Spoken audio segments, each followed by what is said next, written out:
Oi, meus amores, tudo bem com vocês? Então, hoje eu estou aqui para falar um pouco sobre a Revolução Inglesa. Vamos agora falar um pouco sobre a Revolução Inglesa, certo? Criou-se o parlamento por Eduardo II e o que aconteceu? Dividiram em duas câmaras, duas câmaras. A Câmara dos Lords e a Câmara dos Comuns. A Câmara dos Comuns eram pela burguesia e pelos gentry, que eram os pequenos proprietários rurais de terra. A Câmara dos Lordes eram pelos nobres e pelo alto clero, certo? Agora vamos para a Revolução Puritana. Tínhamos os puritanos de um lado e tínhamos também os... Oh, cabeça! Tinha os puritanos de um lado e tinham os aristocratas de outro. O que é que os aristocratas queriam? Eles queriam que o poder fosse totalmente absoluto, porque com isso vinha a monarquia. Com a monarquia vinha a aristocracia, e isso iria beneficiá-los. E os burgueses queriam que o rei diminuísse os impostos, porque os impostos estavam muito altos, muito elevados. Então ele queria que diminuísse, certo? Vamos agora para a dinastia Stuart. Rainha Elizabeth I morreu sem deixar descendentes. Então, o que aconteceu? Quem assumiu se ela morreu? Seu primo, Jaime I, que era rei da Escócia e da Irlanda. E agora, nessa época, se tornou da Inglaterra.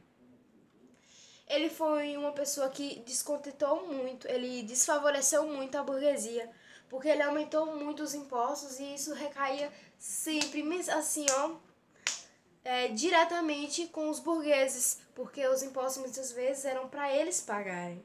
Então isso atingiu muito eles de certa forma, certo? Outra coisa que aconteceu, ele queria aliviar a barra dele. Ele que, não fui eu não quis fazer isso tudo e tal. Então ele falou o quê? Eu vou lá e vou chamar o parlamento, porque eu quero ver, vou dizer que foi o parlamento que aceitou. Quando ele foi buscar o parlamento disse, olha, a gente vai ver isso, mas antes você vai ter que assinar um papel, um documento, onde dizia que você vai sempre consultar o parlamento em todas as decisões que você quiser tomar. Ele não aceitou. Ele logo dissolveu o parlamento, certo? Então, não rolou. Ele morreu, ele faleceu, certo? E quem assumiu foi seu filho, Carlos I. Carlos I seguiu de ponta o pai. Eu acho que ele foi pior. Ele superou o pai dele, certo?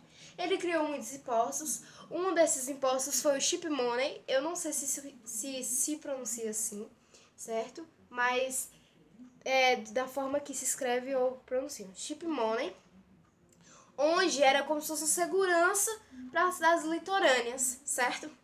Com isso, ele tentou também impor o anglicanismo aonde, gente? Na Escócia. Pode? Ele tentou impor o anglicanismo na Escócia. Os escoceses se revoltaram e aí iniciou a Guerra Civil. De um lado tinha o exército do rei e de um lado o exército do parlamento. Vamos ver quem é mais forte? O exército do rei eram os nobres, aqueles que já nasciam com aquela obrigação. Muitos não sabiam nem lutar, nem tinham dom para lutar. Já o exército de Cromwell, que era conhecido como as cabeças redondas, pois parecia tipo uma cuia. O que aconteceu? Era por mérito. Se você quer ser capitão, trabalhe duro, e aí talvez você vai ser. Se você quer lutar bem e quer ir pra guerra, faça valer a pena. Então era por mérito, não tinha aquela coisa de nascer, eu quero, não. Você tem que fazer por merecer pra estar ali. E isso fez com que ele ganhasse, né? Ganhou a guerra civil, ele entrou no poder. Mas calma, ele não é legítimo, porque ele não vem de nenhuma dinastia, entende? Então o que aconteceu? Ele assumiu o poder, tá? Ele agradou e desagradou, de certa forma. Ele mandou decapitar Carlos I e ele fez o ato de navegação, que só poderiam entrar os navios, né, da Inglaterra. O que ele fez mais? Gente, ele proclamou a república conforme os planos puritanos. Só teve um erro. ele lutou para tirar o rei absolutista, né? Que era Carlos I. Mas o que ele fez?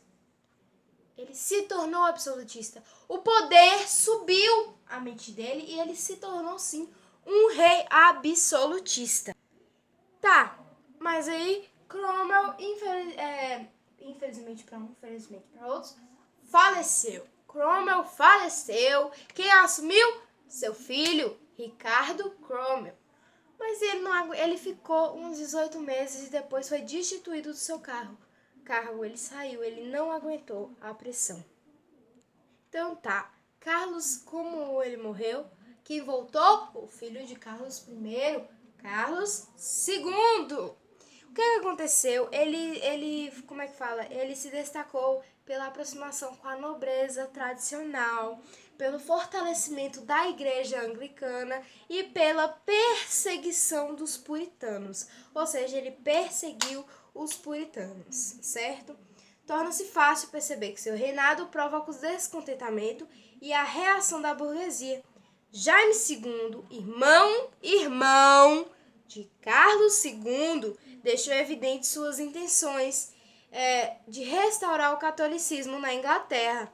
Essa ideia desagradava os anglicanos e puritanos, grupos que haviam combatido entre si na Revolução Puritana, mas que eram ambos protestantes. A ideia de retornar ao comando da Igreja Católica Romana descontentava os dois. Assim, eles se uniram para a última e decisiva etapa do processo revolucionário, a Revolução Gloriosa. É agora que a gente vai entender definitivamente.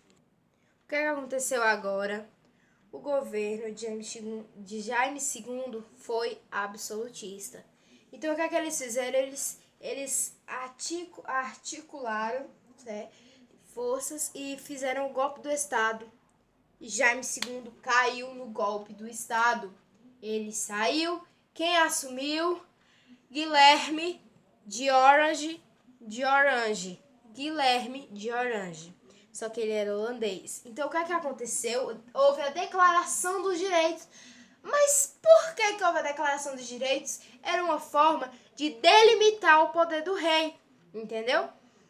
E ele assinou, onde ele limitava os poderes reais e dava início à monarquia parlamentarista. Então, eu pergunto uma coisa pra você. E agora? Gente, a burguesia, ela nunca foi reconhecida. Será que agora foi? Foi. Guilherme de Orange voltou a ser... A Inglaterra voltou a ser pacificada e a burguesia conseguiu medidas favoráveis às suas atividades que fossem uma norma do governo, como estímulo do livre comércio e a realização de obras que favorecem a circulação de mercadorias, construção de estradas e portos. Ou seja, pois o rei já não tinha mais o poder absoluto e governava com o apoio do primeiro-ministro e dos membros do parlamento. Com o passar do tempo e das dinastias que sucederam, o parlamento foi tomado para si os poderes que antes eram dos monarcas. Então, o que foi a Revolução Inglesa? Era parlamentarista, mudou, ficou 48 anos mudando, tirando, voltando, mudando regras, mudando coisas, voltou ao parlamento. Então, o que foi a Revolução Inglesa? Era parlamentarista, mudou, mas depois, com o tempo, voltou a ser parlamentarista de novo, só que voltou com mudanças. Então, meus amores, é isso. Se inscrevam no canal, ativem o sininho para receberem as notificações, deem like. E é isso. Até o próximo vídeo.